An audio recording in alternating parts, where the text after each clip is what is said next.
What's up, witches? Thank you so much for coming back to my channel today for another deck flip through.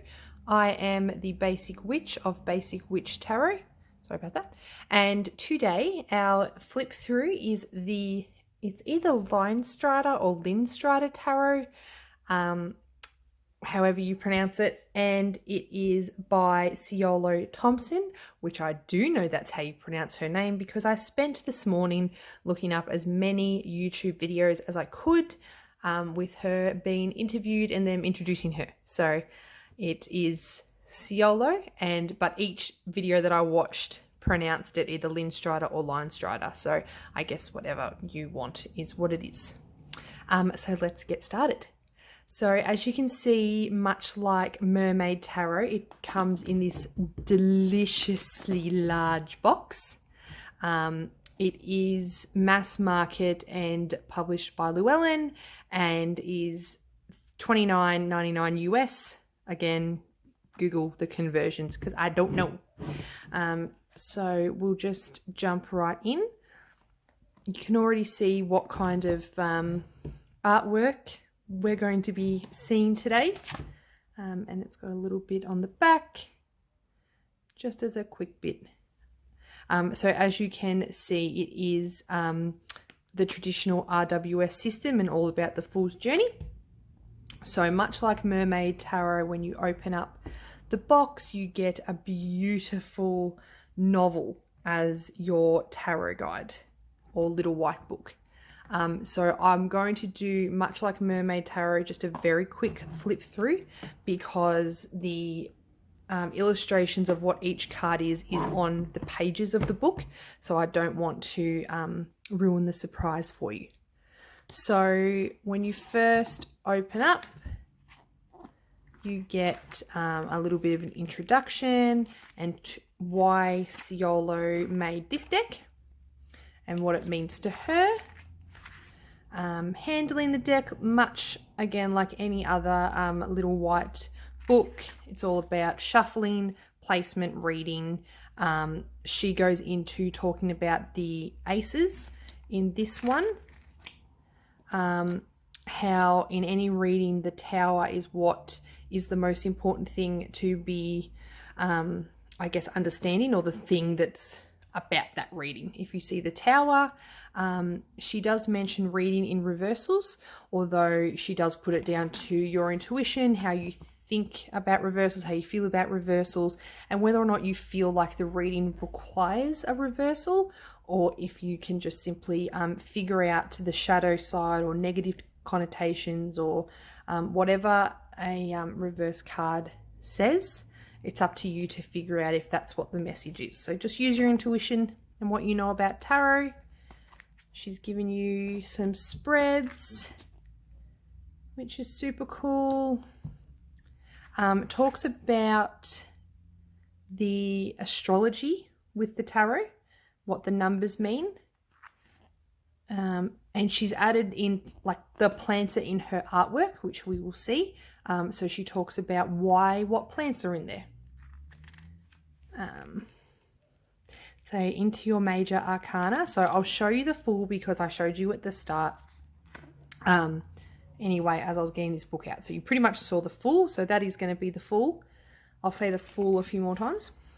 Now, what I really love is giving you some keywords to remember what it means or the description. And then what is really cool is she's added what it links to with numbers and astrology and the plants. So I guess what plants we will see on the cards. And she's done that all throughout I'm just showing you cards at this point. There we go. So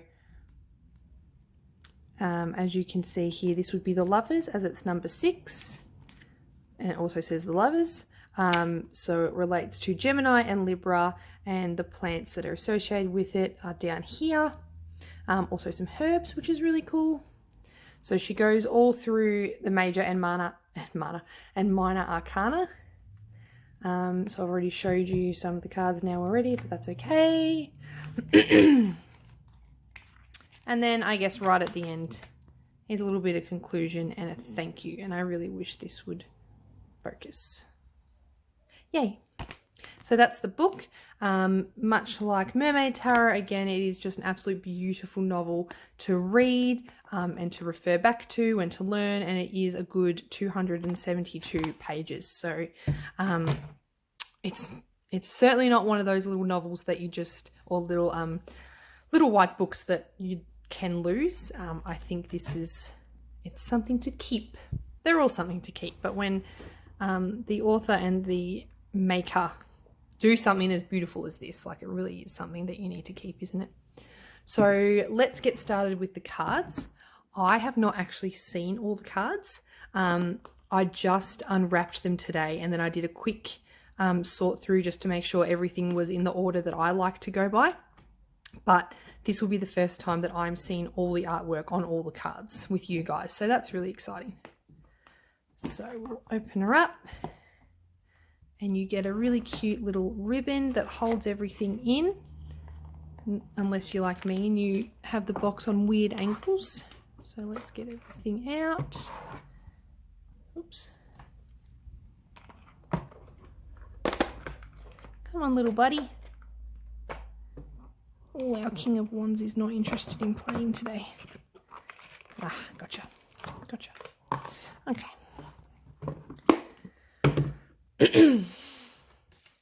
Let us get started. So, immediately, obviously, as you would have seen, I do love a good borderless card. Right now, I am loving the white, the crisp white of each card. It's a gloss finish, so I'm trying my best to keep everything in the shadows for you guys so that you can see everything. And I think it's I'm really showing my ignorance when it comes to art. I really want to say this is watercolor. I'm probably wrong, but I'm actually just really loving the colors. Watermarks, watercolors. Anyway.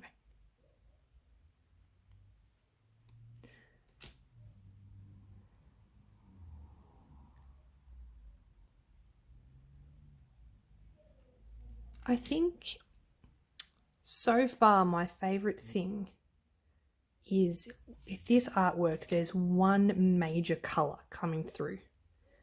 And I know that colors can bring on some emotions and feelings, so this would also enhance how the card makes you feel, or how the deck makes you feel, or the message that the deck is trying to tell you.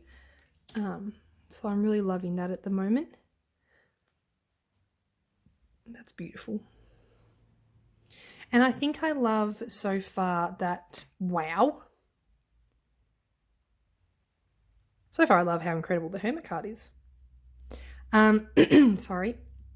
I think I love just how minimalist, like there's great detail that's in the actual picture itself, but it's right in the center. It's got a white background. Like, the artwork that is here is exactly what you need to be looking at, what you need to focus on, and where the message lies. So I really like that.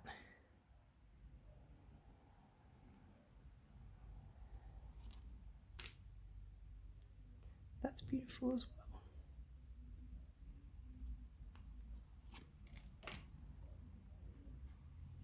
I feel like I need to move these boxes out of the way and the book so that it will focus properly.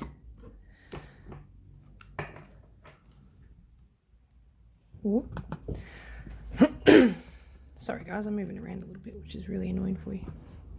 There we go. Let's get back in.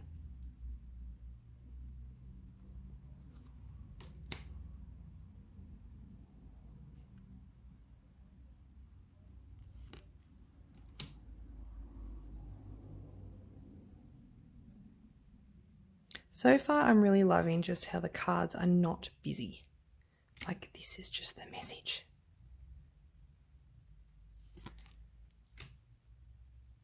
And I do love a crisp white space. So everybody loves, you know, the white cupboards and the white couch and everything like that. So I'm just loving that it's all like a nice white crisp background and then just colour. A burst of colour.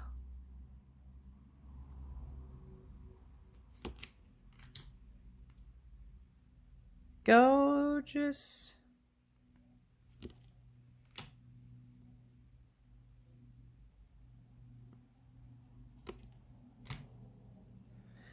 So as always, I will show you how this deck shuffles, how it is against or in comparison against the standard RWS tarot deck that I have. And you will see it throughout the week.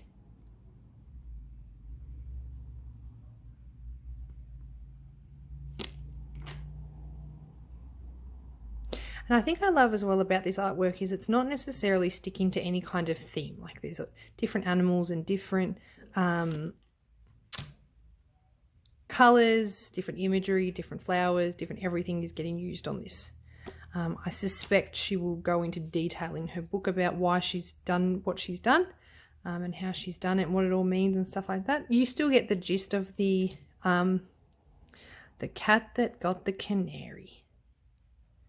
You still get the gist of what the meanings are. There we go. Beautiful. But I feel like each deck creator's artwork and what they have and what they feel and stuff, like it's always just so amazing to see everybody's different interpretations of what a card means to them and what's on a card. Makes tarot reading so much more fun.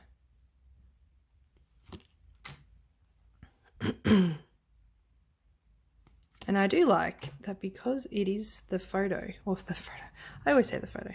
The picture's always in the center, which means my fingers aren't covering anything important for you guys, which is good too.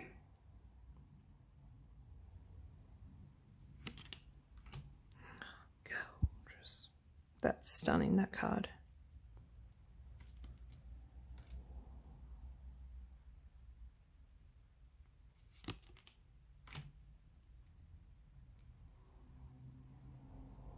This one almost makes me feel like this person in the card is being somewhat resentful. So the Five of Pentacles obviously looks at poverty and abandonment and being left behind and sort of having nothing and stuff like that. And I almost feel like this card may be talking about the resentment that can come with that. How you do sometimes get a little bit jealous and a little bit angry that perhaps other people have more than you have, or you've lost everything and somebody else lost nothing. So yeah, that's just what I'm picking up. Oh, this little guy. He's giving things.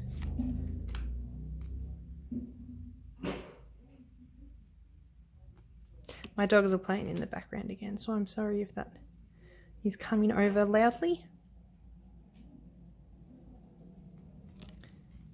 These colours are just impeccable though. We just look at a 9. Yep, that's right.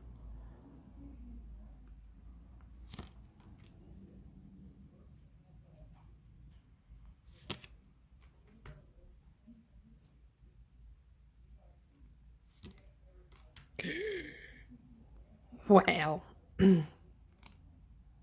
Amazing. That's so beautiful. I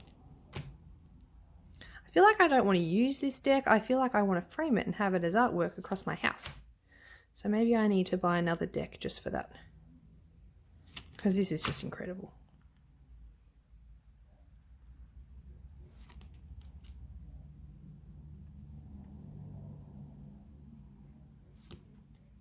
Oh, wow.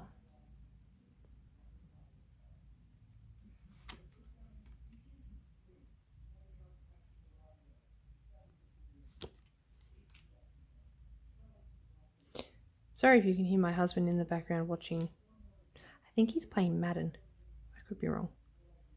I don't know what he does with that PlayStation. I don't know what games are on.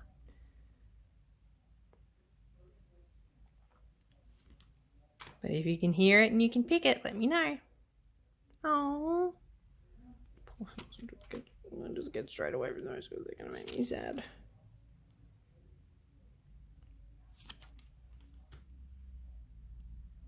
Oh, wow. That you really do feel the cards, don't you? The artwork absolutely makes you feel something straight away. Oh, they're little foxes again.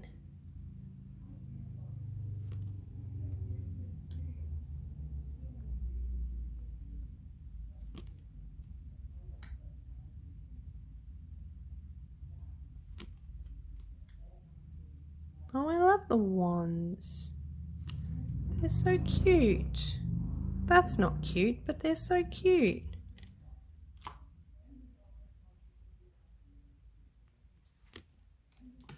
Oh, that's not cute either. Just this artwork, it just...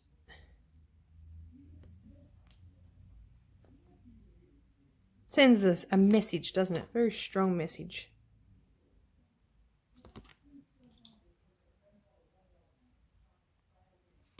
I feel like this would be a really fun deck to let your intuition just run rampant throughout a reading. And you should do that anyway, but I feel like this would be a really good deck to play with and you would sort of get a different feeling every time.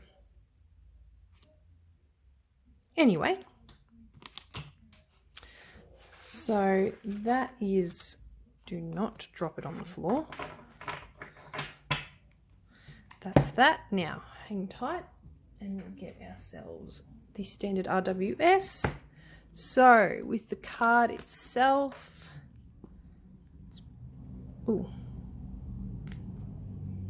it's a little bit smaller than your standard by a nothing amount. Smaller nonetheless, and I'll put that the right way, say what? And then in relation to cardstock and thickness,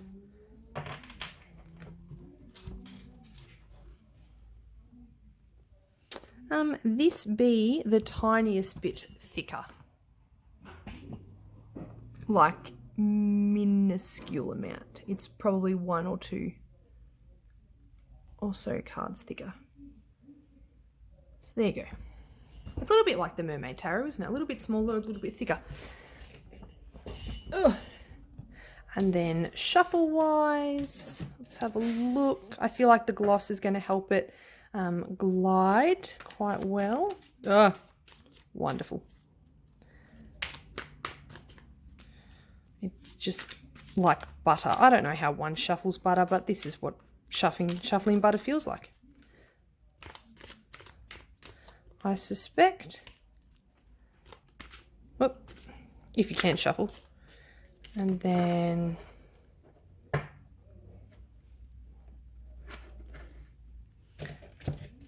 feel like I always set it up weirdly, but yeah. Well, that's a goodie. There's little line that comes off the inkwork, or the artwork inkwork. Looks like a bit of an ink block. What do you see? I'm just rambling now, very sorry. Get this out of the way. Yeah, quite easy to shuffle, glides through. And then again, with the back, even though we've kind of touched on the side artwork. So yeah, it's the same no matter which way the card is. So you'll never know if it's upright or reversed, depending on how you turn over a card. It really doesn't matter, does it? Yeah. Alrighty, Roo. So guys, it was quite a quick and quiet flip through today, but thank you anyway for joining me. You'll see it throughout the week. Hopefully this deck resonates with you enough that you'll want it, because I think it's absolutely beautiful. Even the more confronting cards, the artwork, like it's going to make you feel, and it's really going to make the reading a lot more fun to do when you can let your emotions and your intuition free. So anyway, guys, that is the Linestrider or Linestrider Tarot deck by Ciolo Thompson. I am the Basic Witch. You can find me on Instagram on Basic Witch Tarot _ or on my website basicwitchtarot.com.au. So you'll be seeing, as I said, you'll be seeing this deck all week, and then we'll start on another one next week, and then we'll just go round and round and round and round and round until I don't do this anymore. But thank you guys so much for coming back and joining me today. Have the best week ever, and I will see you next weekend. Bye, guys.